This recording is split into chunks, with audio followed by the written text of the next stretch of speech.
northwest Libya, home to many ancient cultures. Tripolitania is an ancient landscape that derived its name from three old cities: Oya, Leptis Magna and Sabratha.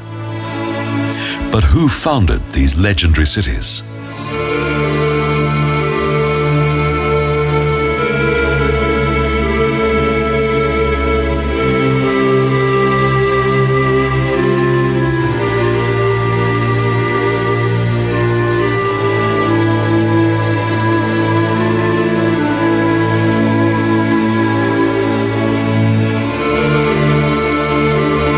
Accounts of the tribes of Tripolitania were written down by ancient Greek historian Herodot, who lived in the 5th century BC.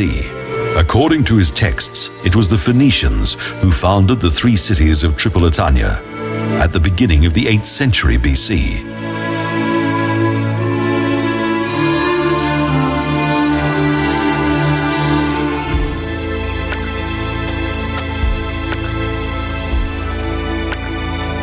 Nothing has survived from the early times of the Phoenicians.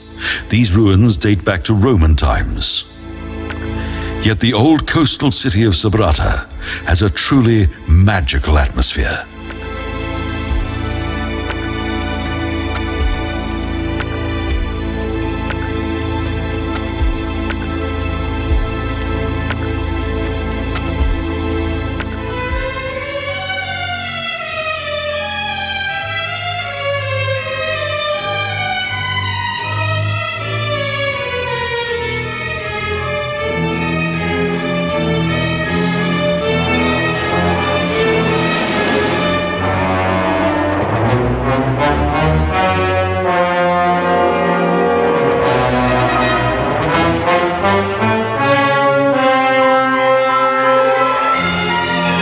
The city was not politically independent, as shortly after its foundation, Sabratha was forced to pay tribute to the Assyrians.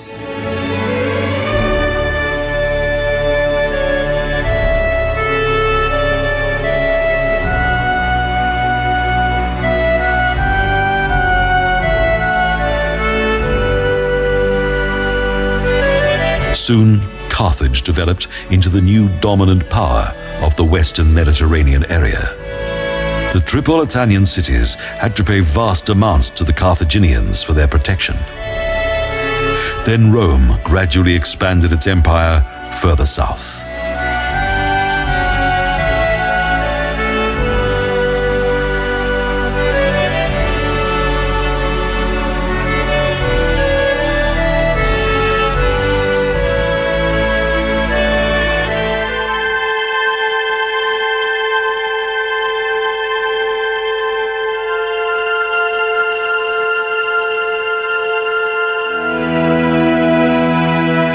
Following the Punic Wars, the neighboring Numidian realm took advantage of Carthage's weakness.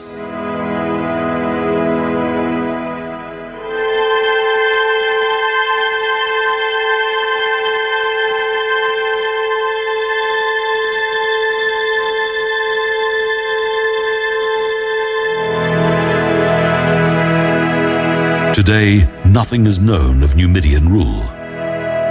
However, some finds indicate that Sabratha, as with other Tripolitanian cities, enjoyed a kind of independence that created its first economic high season.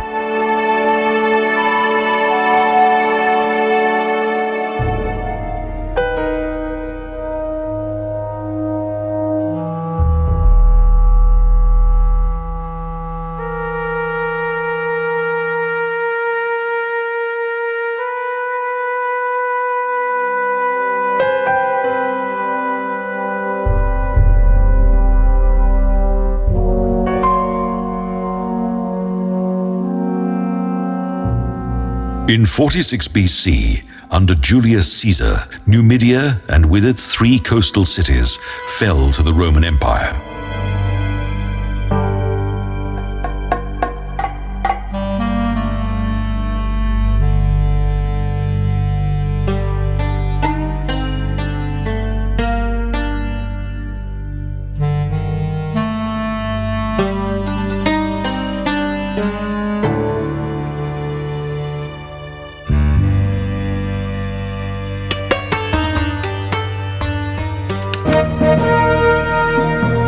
part of the Roman province of Africa Nova, the economic upturn of the cities continued. At that time, a splendid theatre originated that was known for its relief figures.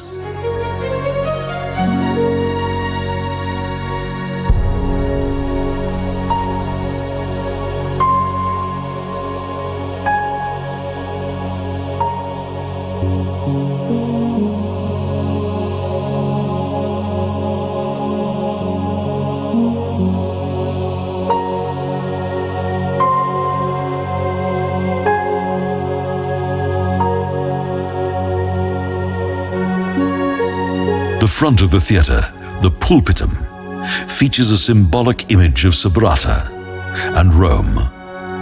For more than 1,000 years, the remains of the Roman theatre lay hidden under the ground and was not mentioned in historic text.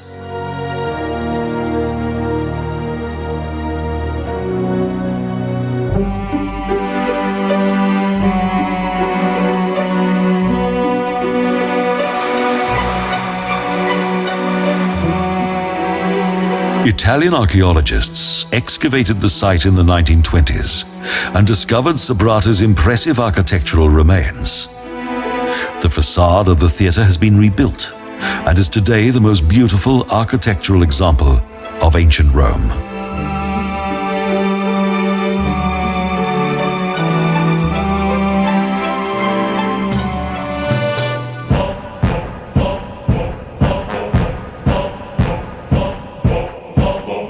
Due to the well-preserved condition of this Roman theatre, one can almost hear the enthusiastic applause of the spectators of ancient times.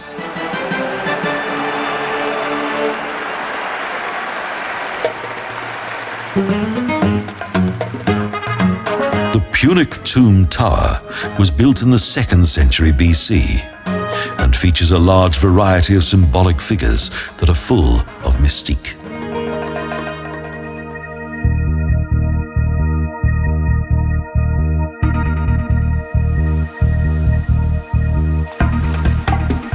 The building is decorated with scenes that feature Heracles, who strangles a Nemaeic Lion, and the Egyptian god of fertility, Bes, who fends off 2 further lions, plus other scenes that are no longer recognizable. It is unknown to whom the tower was dedicated.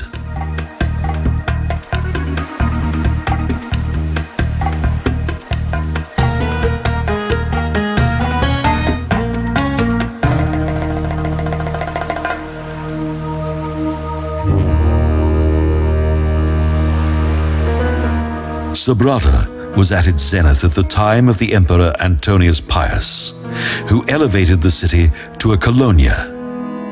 A striking event took place in 157 AD, a witch trial.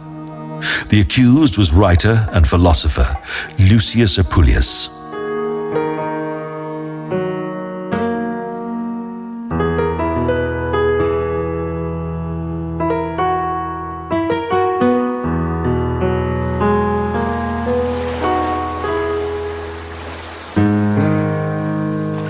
He was accused of bewitching his older and wealthy wife into marrying him.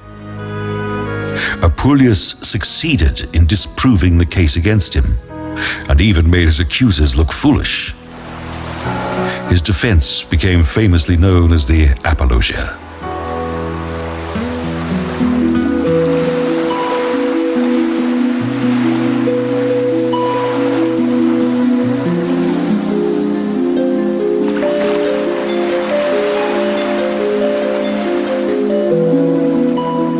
But even without magic spells, this city has special allure. The Punic district of Sabratha, with its right-angled road network, has recently been excavated. Part of the original building material was used for the erection of a Byzantine city wall.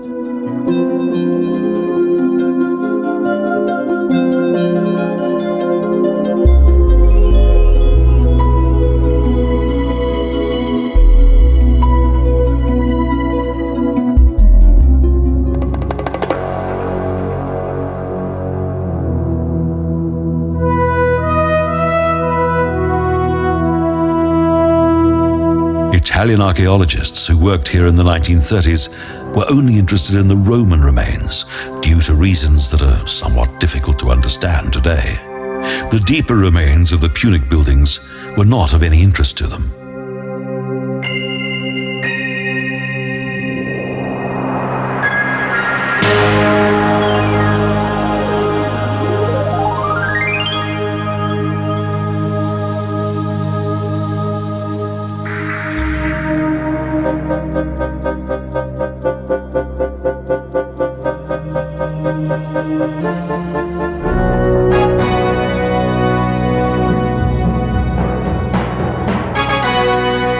The Phoenician remains that date from the time of the city's foundation have not yet been found and still lie hidden in the ground. It's only from the Punic era that anything has been found. The Romans referred to the people of Carthage as Puniae.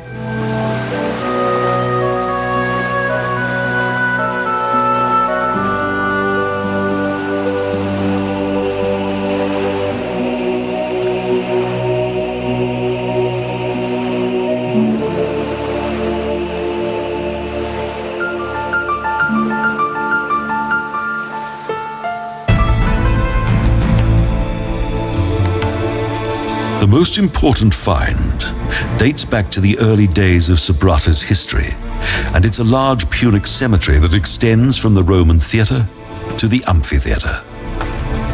Archaeologists discovered numerous ancient Punic urns and gravestones.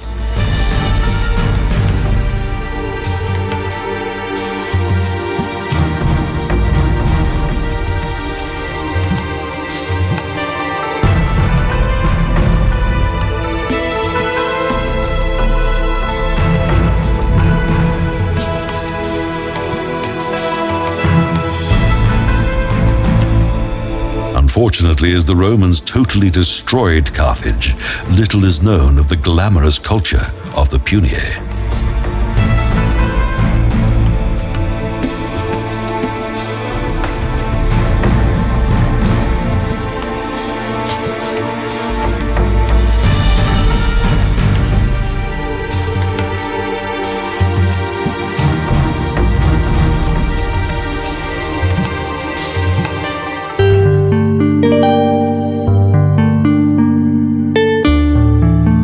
The takeover of the city by the Roman Empire did not mean the end of Sabratha. According to legend, in the 3rd century and with the onset of Christianity, the city became the center of a diocese.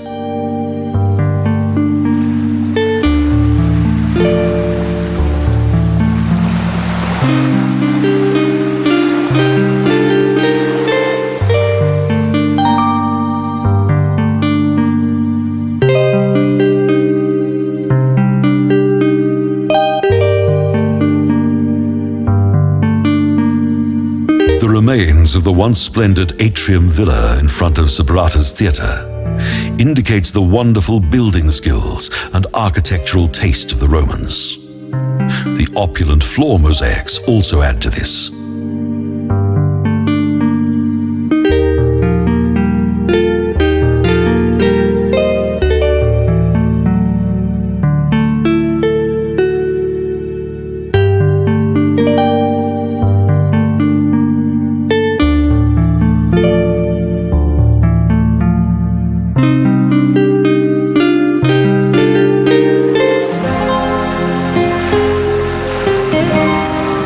The view of the Mediterranean was reserved only for the elite. Many of the city's inhabitants prospered, and throughout the centuries, Sabratha was one of the most important trading centers in Tripolitania.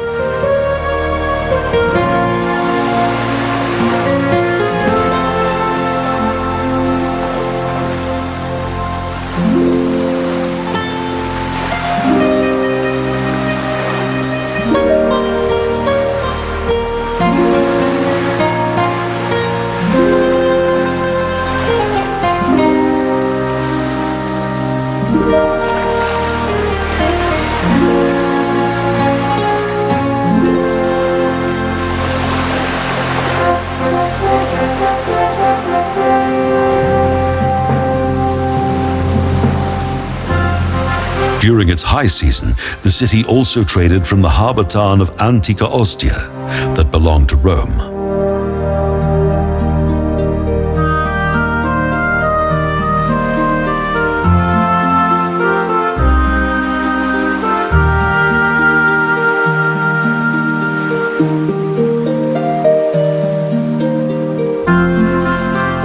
Today, most of Sabratha's statues lie headless within the ruins of their once glorious city. Under Emperor Diocletian at the end of the 3rd century AD, the Roman Empire was shaken by several wars. It was far from stable.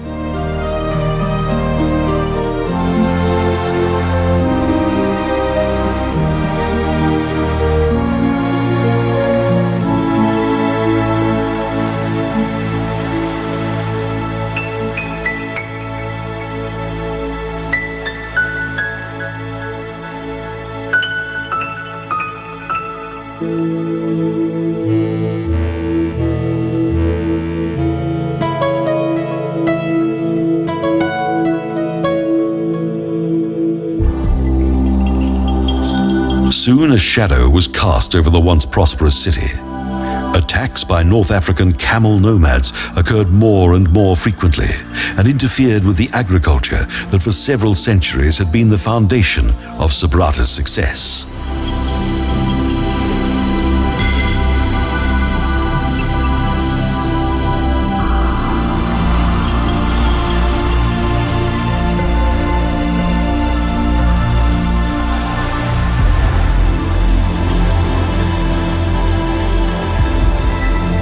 But it was not only hostile tribes that weakened the city.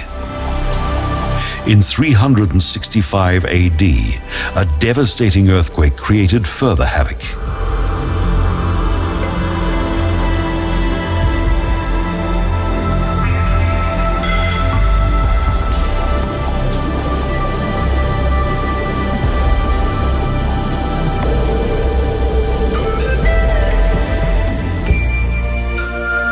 The archaeological finds of Sabratha are exhibited in 2 museums. Among the exhibits are a number of well-preserved Roman mosaics that feature many scenes from ancient mythology.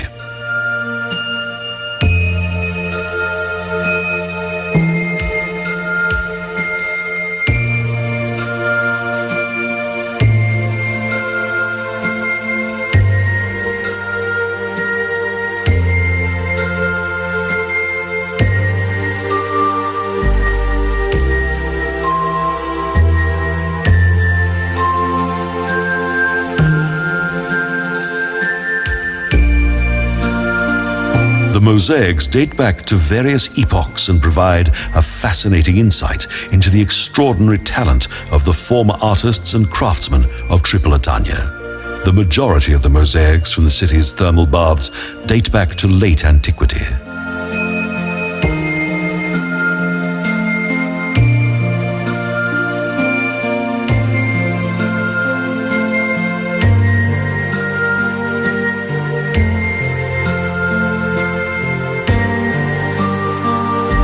Several inscriptions on the thermal baths, such as the Salvam la Visa mosaic, meaning "it is advisable to bathe," have been preserved through archaeologists, and historians had the laborious job of carefully placing each piece back together.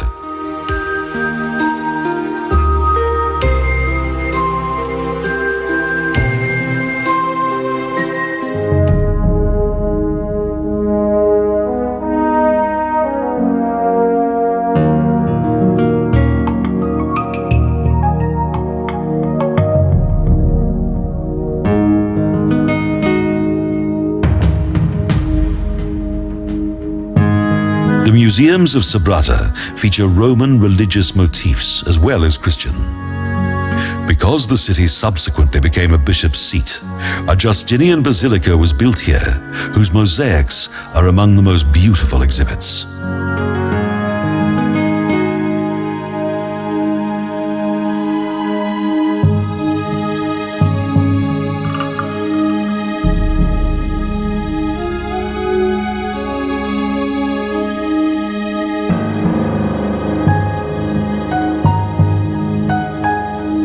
Roman wall paintings also survived, but it is the artistic, large, but nevertheless filigree mosaics of the basilica that are particularly noteworthy.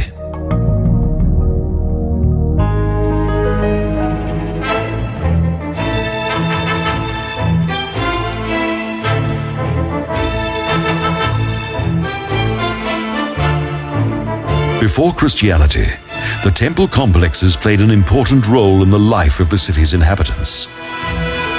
Among the many sanctuaries were also temples that were dedicated to Serapis, Isis, and Liber Pater. The latter was the Latin version of a Punic god of fertility.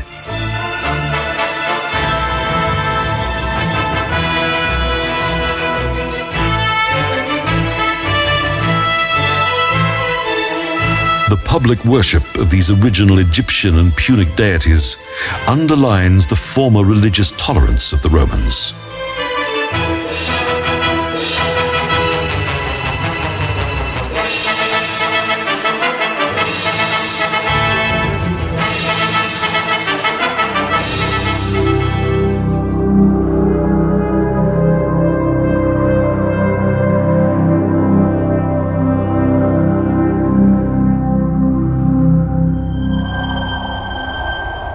The decline of the former important trading town of Sabratha was closely associated with the decline of the Roman Empire. Following a devastating earthquake, the city was conquered by a Vandals tribe who wanted the treasures of a Roman province as their own.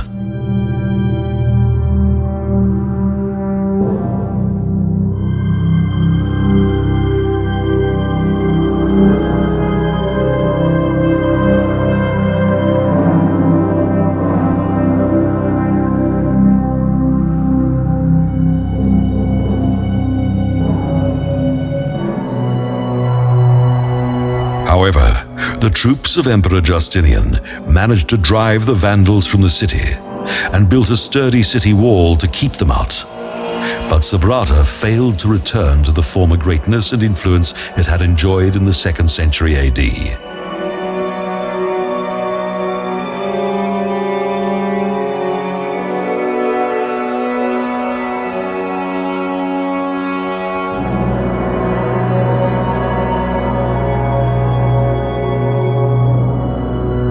Huge stone pits outside the city indicate the city's former building activities. The large hollows in the stone pit were used for the construction of an amphitheater that for more than 1,000 years lay abandoned.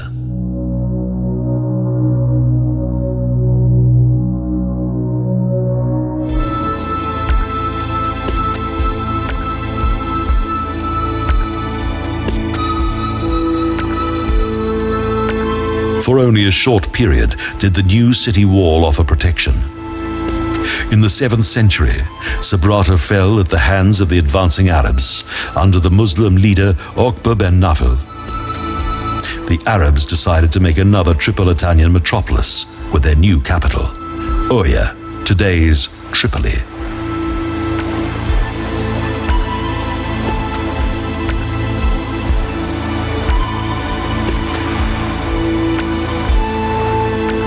Following the conquest of the former Roman province and the spread of Islam, the former diocese gradually lost its importance. Its inhabitants moved to other areas. Sabratha fell into oblivion, and the splendid buildings of antiquity crumbled into ruins.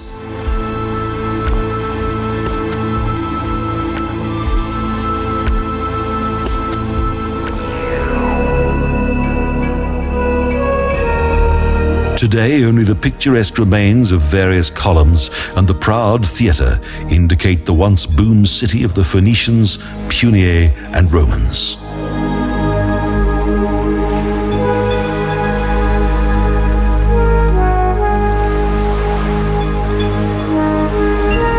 How many treasures of this mysterious city still lay hidden in the ground?